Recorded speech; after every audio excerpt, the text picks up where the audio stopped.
They're both Mazda Miatas, MX-5s to us, but despite the mean-looking curves here or there, they're still way too cute to be called monsters, aren't they? Nicky Fox went to California to check out the monster Miatas, the Cobra for the 90s, the wimp who was taken to the gym and given muscles.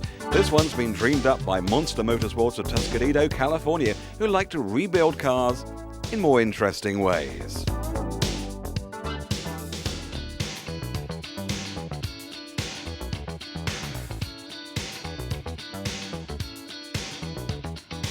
So the idea was, well, can we get a 302 Ford engine out of a Mustang in a Miata? And I thought that was crazy. Of course, it'll never fit. And I persuaded a friend of mine who had a Miata to let me tear his car apart and see if the V8 would fit in it, and luckily it did in fact fit.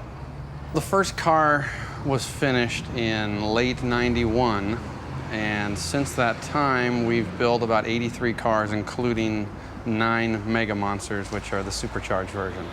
I met Carroll Shelby at one of the Cobra events at Willow Springs Raceway, which we took a couple of our V8 Monsters to, and he did come over and look at the car and said, "Oh, that's very neat."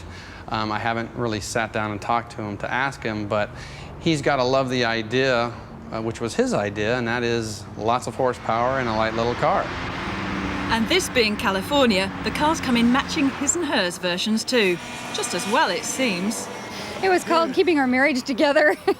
We had a 93 RX-7, and that was Bill's, and he liked it a lot until we came down here and drove one of these, and then we got one of these for me, and then I couldn't get him out of mine, so it was a matter of get your own or I leave, and so he got his own. It worked. Yeah. Unofficially, Mazda thinks the Monster works too, though most factory parts are replaced. From a world-class T5 transmission, through a strengthened frame and wider wheels, to a limited slip differential. Test driver Martin Wilson reckons it's easy. Really not that difficult. We get the engine and all the drivetrain hooked up. We change the suspension. We have our custom springs in the front. We take the front springs and put them into the back. And then it's time for my favorite, the test miles.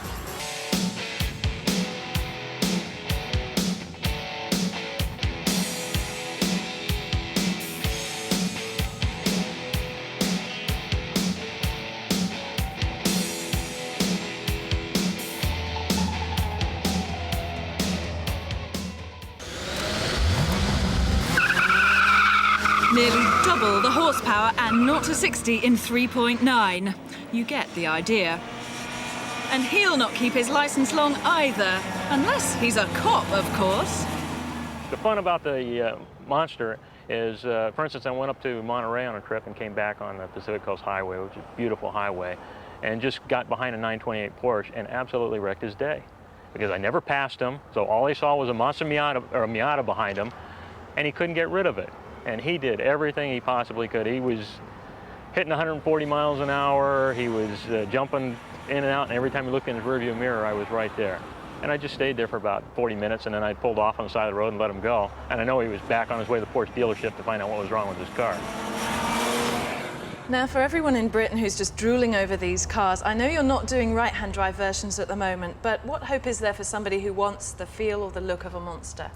Well, what we're going to start doing, and we're working on one right now, which is next to me, is a car that still has the 4-cylinder Mazda engine, but has the body panels of our Mega Monster, which is the flares, the front and rear spoiler, wider wheels and tires, bigger brakes, so they've got the aggressive look of the Mega Monster without having to go to the V8 power, and you can either leave it normally aspirated or turbocharge or supercharge the 4-cylinder. So I think that's a good compromise to get the look of a Monster without having to put the V8 in it.